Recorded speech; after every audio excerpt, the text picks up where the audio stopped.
This former rock and roll musician claims fire from God burned his mouth for 2 days. And now, wherever he speaks, this same tangible power. Steve, looking at you right now, it's hard to believe you were a long-haired rock musician. And also hard to believe you were depressed all the time. Kathy, you're the wife, was it? Oh, yeah, Sid, he was the typical, he was on drugs all the time. He was very paranoid. It was beyond depressed. He was very melancholy, very paranoid. In fact, when I first met him and started dating him, he would carry a knife in his boot, and he had big old brass knuckles in his jeans pocket all the time. A very messed up, depressed and paranoid young man. And how was your marriage? Well, our marriage was, when we got married, we thought we would look to each other, and he said he'd turn over a new leaf and he'd get rid of all the drugs and the alcohol and this kind of stuff, and that he would change his ways. And unfortunately, his attitude didn't really change, and I was extremely self-righteous, I guess you'd say, and just thought I was better than him. So our marriage was not very healthy. Were you headed towards divorce? Oh, yeah, just after 5 months. We had a bad fight, and I said, I hate your guts. And one night it just happened. We had a big fight. I said, I hate your guts. I'm leaving you, buddy. This is it. Steve, then you two bumped into your sister. What was wrong physically with your sister? Well, she'd had a lot of surgeries and had her thyroid removed and her parathyroid removed and ended up in the hospital a lot. And I would get calls, and she'd be, in the hospital, and I'd go visit her, and the police would find her just slumped in the street, and they'd take her, and they'd run out of options. And what was wrong with her? Well, I don't think they ever. We don't really know what's wrong with her. We've done this, we've done that, and now you're just going to have to live with this. She had a big old thing of pills, took 36 pills a day. And that's the sister I had known, and her hair had fallen out and sickly, and her personality wasn't real good. She was cranky all the time. Whenever I saw her, Sid, she'd have a heating pad on her stomach and just be sitting there and with a wig, because her hair had fallen out. Watching television. Yeah, watching. That's about what she did. So you got a husband that's depressed all the time. Yeah. You got a sister-in-law whose hair is falling out, sick to such a point she's collapsing, things being removed, and doctors, all they know how to do is remove things. Well, what happened to her? Well, one day I came into the room, and the day we'd had this bad fight, and I was miserable, and there's nothing that'll make you more miserable than somebody that's not miserable and somebody that's happy and cheery. Mm-hmm. And I noticed it all day long. First of all, I noticed her hair was back, and she had never told me that she had, gotten well, or the doctors had found a cure. Her hair was back, but more than that, her personality was different. And there was this cheery person in the room with us, and I couldn't hardly stand it any longer. In the middle of the afternoon, I finally said, Nancy, that's her name, Nancy, what has happened to you? And from asking the right question at the right time, it's changed my life forever. What happened to you? Well, we asked that question, and she began to tell us a story of what had happened. And we were in my mother's home. She came in, and both of them began to tell us the story of how Jesus had come in real power, really changed them. It wasn't like church as usual. In fact, it's amazing that these things, we weren't even in church. And I think that had an effect on me, because all these years I'm thinking, things are happening and we're not even at church. But we're experiencing God and we're not even at church. And I found out that most people, way back then, I found out most people who go to church don't experience God either. And so we were outside of church, experiencing God in our homes, and with each other. But wait, okay. Your sister is healed. Right. She has an experience with God. She leads you in a prayer for an experience with God. Yes. And shortly thereafter, in the middle of the night, a fire comes on you? Yeah. Tell me about that. Just maybe a week later, I'd left because I'd been down to visit. We went back, and I was asleep, and I just woke up. It was just suddenly I just woke up. And the first thing I did, I put my hand in my mouth because I could feel this tingling all over my face and this burning. It was on fire. And I put my hand to my mouth, and my lip was just completely swollen. Like my first thought is somebody's hit me. Well, you know what he did? What? He woke me up. I was asleep. And he woke me up and he said, "Kathy, why did you hit me?" We were just kidding. No, I was trying to figure this out. I mean, you know, I'm looking at all options. He had And so- a big old fat lip, just like But- I had hit him. But there was something that didn't fit with getting What? hit, and that was, there was, what I look back now is there was I don't know how to describe it, the presence of God. It was like God in the room. And so I knew that that's different. And it just, I think God's with us now. But what is this? What is this? I didn't know what it was. What does it mean? What do I do with this? And so I immediately got up. But wait a second. All right, you obviously saw something. Oh, What did you definitely. see? You Definitely. tell me. His lip was all really swollen up and just bright red. But plus, Sid, he said there was like a presence. Oh, you felt this too? Oh, I felt a presence in the room. There was something beyond us, some force, some presence. I never experienced anything like it. Plus, it was dark out. It was like 2 or 3 in the morning, but there was like a little glow in the room. It was light enough that I could see his mouth without turning on the light. I would have thought maybe I was having without all that going on, maybe I'm having an allergic reaction or something. But what My was natural it? mind. What was it? Well, I ran to the telephone and I called my mom, who lived about 100 miles away, and she was more experienced at this kind of stuff than I was at the time. And I described to her what happened, and I said, and she asked me some questions. She's going through these ideas, do you feel the presence of God? Is God in this? Do you feel joy? Do you feel peace? And I began to, yes. And she said, then something has happened. You have had an experience with God.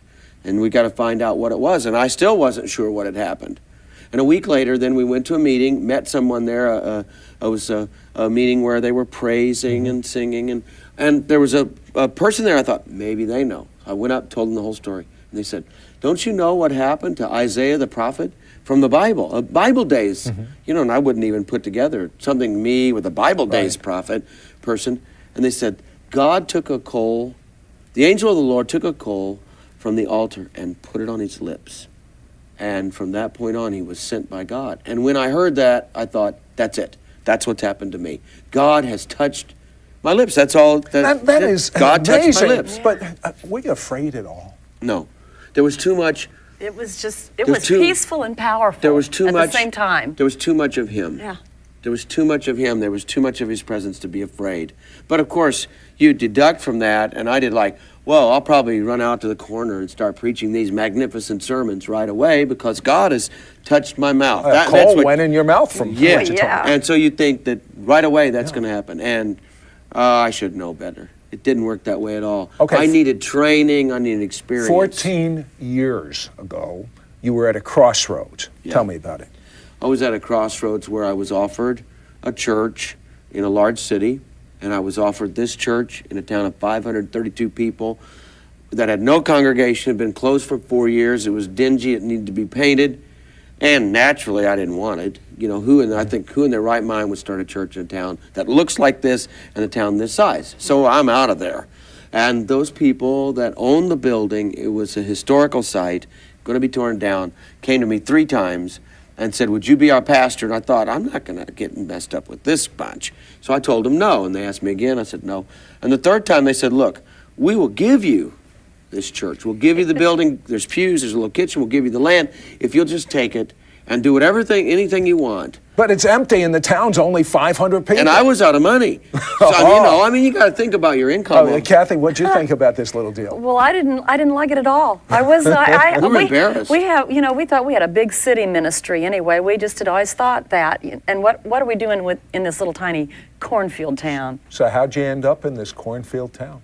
Actually, we ended up we lived there because our house had been hit by a tornado.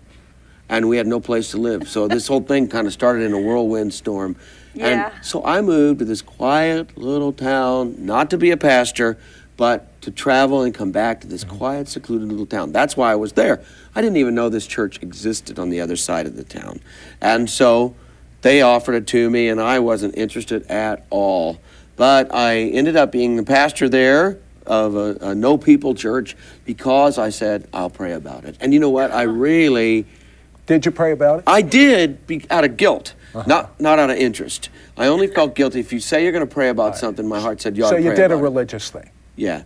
Just like 30 minutes later, I stopped my house, went in the living room. I thought, well, I ought to at least pray. So I knelt down and I said, God, here's this big church in this metropolitan area with 800 people. It had salary, it has benefits. It's got everything. Here's this other town. It has nothing. There's no people, no income. Mm-hmm. Jesus, what would you do? And just like a voice from heaven said, I'll tell you what I would do. I would raise the dead. What did that mean? To me at the time, it meant like, I thought my ministry's over. But what do you mean? Because I thought, here I'm going to be stuck forever. I'm giving up my whole career. But this word, I would raise the dead, I thought, God's going to do something sometime, someplace. He's going to make this thing alive again. And of course, being empty. But, it was a little hard at first because I thought I didn't really want to be in that town. But we went.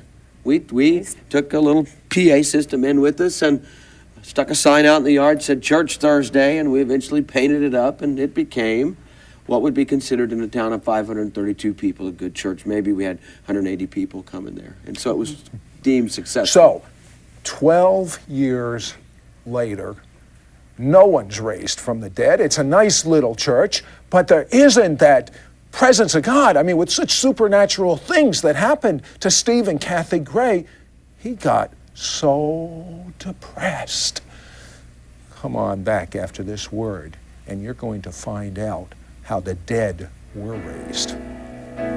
When the world becomes a dagger, a cup of wine that makes you stagger,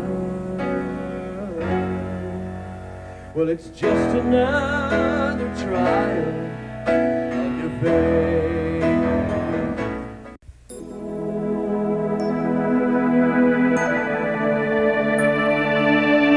So, 12 years later, Steve and Kathy start a little church in a little community, 532 people in Smithton, Missouri. And 12 years later, after hearing from God that they would raise the dead, it was a good church, but some serious problems developed. Right. You had some problems with a few of your congregants. Yeah, and I hadn't been depressed ever since the day that she talked about when we were in with my sister and my mother and was really touched by the Lord, and then this happened. And so I had never dealt with depression since then. And 12 years pass, and I'm starting to feel down again. We're in a town of 532 people. I'd preached about everything I could think of to preach. The church was good. It was starting to run. I don't know if people can understand this. It was starting to run without me. It's like you start your own business and you have that challenge, and then it makes it, now it doesn't hardly need you anymore. And then we had some problems, like you're saying, with some problems with people in the church, which is not uncommon today. But I thought that I could start a church where we wouldn't have those problems. And we had them. And we had some relationship problems. Some people that loved me decided they didn't love me anymore. I don't know why. That's what they did. And they decided to make my life miserable for me. Bottom line, your worst moment, your worst day, what were your plans? What did you feel like? I went out to the garage. I didn't know where else to go. And there I just stood, and I thought, what do I do? How do I get away? I didn't want to hurt the church. I didn't want to hurt the people I loved. I didn't want to hurt Kathy. I had already, she was hurting because of this. And I thought, how can I just disappear? And I started having weird thoughts like, I'll just get all my money out of the bank and I'll just leave. I'll leave Kathy, I'll leave the church, I'll just start I'll just start my life over. That's what I'll do. But how do I do that? I didn't know, so I felt locked in. Kathy, you're the wife. You knew what was happening. Yeah.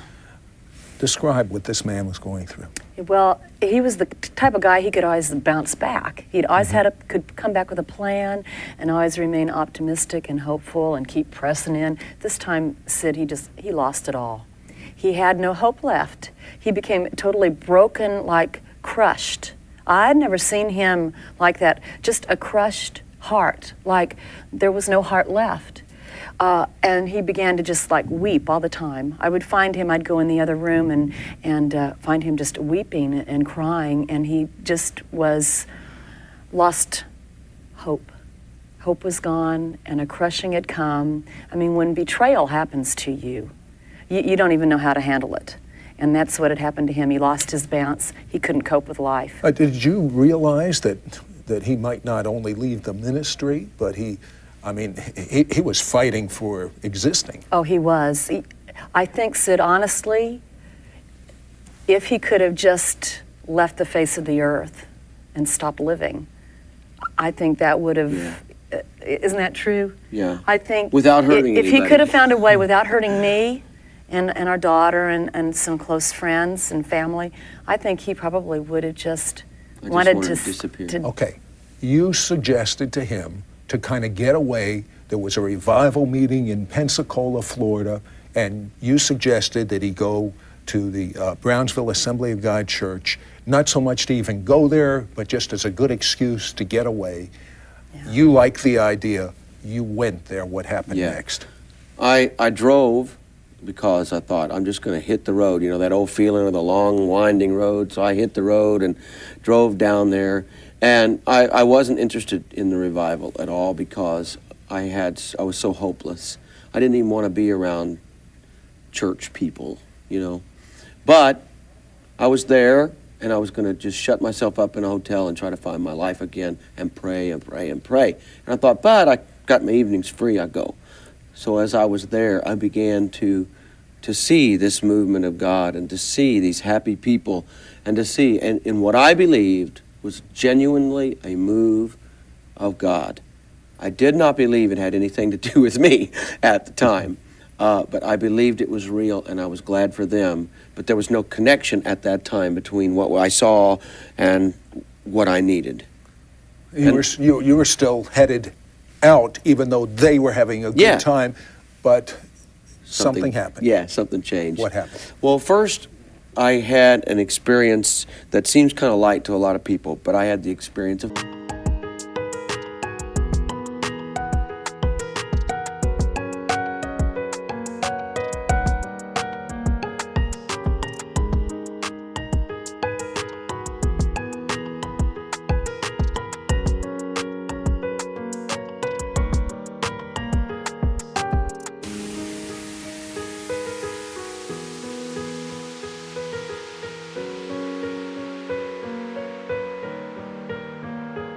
hope. Hope came into my life.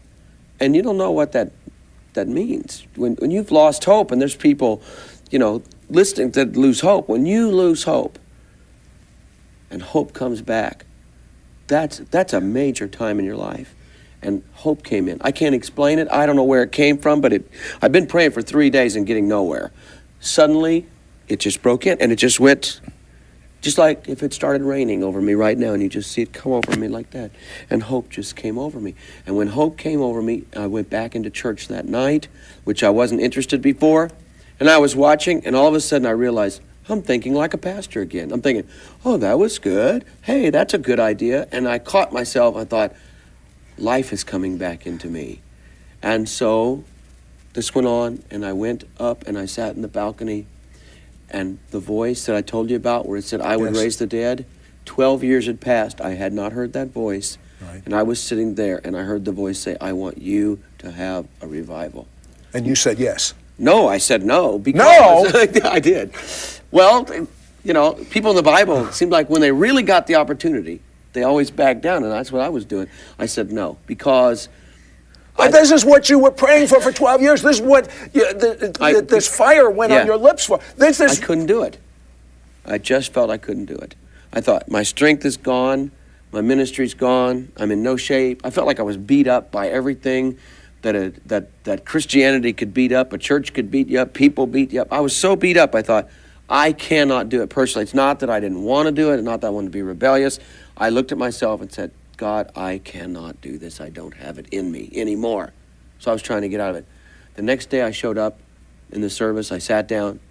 I heard a voice say, I want you to have a revival. Went through the same things. This is ridiculous. I looked down at the platform. There's all those great men and women of God, and they're so strong, and they look great. And I looked at myself, this is ridiculous. I can't do it. The next day I came in, I sat there, and I heard the same voice. I want you to have a revival. And I went through the same thing. I can't do it. I don't have it in me. And I heard that voice say, I didn't say you had to be a revival. I said, I want you to have a revival. Now, that's the last I heard from the voice of God. And that's been over 2 years now of our life. You called Kathy, Yes. you headed home in Yes. your car. Kathy, there was a service on a rainy Sunday night. Yes. Your husband is on the way. He has the first time hope in his voice. Yeah. What were you expecting? What were you anticipating? What happened? Well, first of all, he told me, Kathy, I'm going to be late for the service because it's raining and I'm out on the little back country roads. And I said, hurry up, I haven't seen you in 2 weeks. And he said, Kathy, when I walk in tonight, if something does not change, I can't go on. I will not go on anymore. So I knew that much. So I'm like on pins and needles. Then at 6:12, I kept watching my watch because he was late. At 6:12 p.m., Sid, I saw the door swing open, that same door that he had walked in every service for 12 years. Excuse me. Steve, what were you expecting when you walked in that door? I don't know. You don't know? No, I don't know. I had laid it out like this. God, it's up to you now. And I wasn't saying it had to be this way, it had to be that way. All I knew was I would not go back to what I was before. If I had to never be in the ministry, never preach another sermon, I was going to take this hope that I had, and I was going to live with hope in my heart. And if I never got to preach again, that's all right. If something happens, that's all right. So I just laid it out. It was like, that's the way it's going to be, and you're going to have to. I just could not put my life back together. Okay, you walk into the Yeah. door where the meeting is going on, you turn the doorknob, you open the door, you walk in. What happened? I could hear the music, and I'm hearing the music pumping through, and they're singing in there, and there was hope. So, there was hope, I guess, but expectation, I don't know. And I saw Kathy, and I thought, I haven't seen Kathy, so what do you do? I better go over and give Kathy a hug, because I'm a lot better now than I was when I left. So I walk over, and I take about 8 steps, and I reach out to her like this, thinking I'm just going to give my wife a hug. Right. And I never made it that far. I never did What give you. happened? I never did give you that hug. Give me a hug. Because I reached out to her, and before I could touch her, the lightning power of God struck me from heaven. Only this time it struck my whole body, and it meant, As you're speaking about this, I feel the presence of God all over this set. Yeah. I feel what you're describing, but tell me Yeah. what happened. Well, it was different than years before when I had my lips touched, because when I was younger then, it didn't mean as much to me. And I think that's why time had to pass. By this time, I had gone through I had gone through the valley of the shadow of death. And now, to have life meant really something to me. And it lit me up. This was something that I felt like I had had my whole life saved. And it struck me with such force that I never did give her the hug, as we said, and I didn't know what to do. I just started jumping up and down. I know that sounds silly. If you haven't been there, why does a person, but I had never, I've been to church, but I never jumped or anything. That was not like him? Oh, no, Never. he had never done that. All right, he started No. jumping up and down. What did you think, and what happened to you? Well, 2 seconds after it hit him, I saw him change and become everything I'd wanted him to be. It was like all the weight, all the hurt, all the depression, all the fear, all the anxiety, all that destruction that had been just resting on him. In an instant, it left him, and I saw it in his face. Yeah. And his hand shot up, and he started this jumping, and it's like a split second later after it hit him, life or lightning or something tributaried off him, and it struck me, and it just struck our entire congregation. And it is like, If you were in the room, yeah, you knew something knew had it. happened. Everyone Nobody knew had to it. tell you. So it's not like everybody just No. believe if you can. It happened so fast. All you had to be was in the room. Okay. This power, what you've always prayed for, is happening in this tiny country church. Yeah. Very briefly, pick one person and tell me the change in their life because the power has touched them, but it's touching people from all over the world. Newspapers are writing articles, full-page articles about this. Tell me one person. Yeah, well, we've talked about Leslie.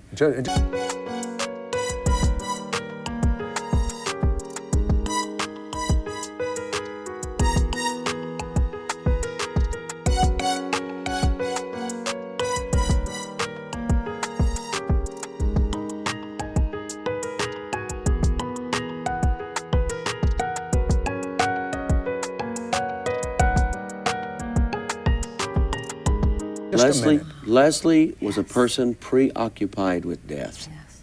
I had done everything I could with her as a pastor, as a leader. We could not get into her life, and we any minute we thought she'll probably leave the church because we're just not making a connection. She's so radically touched by this power that we're talking about now, from this preoccupation with death.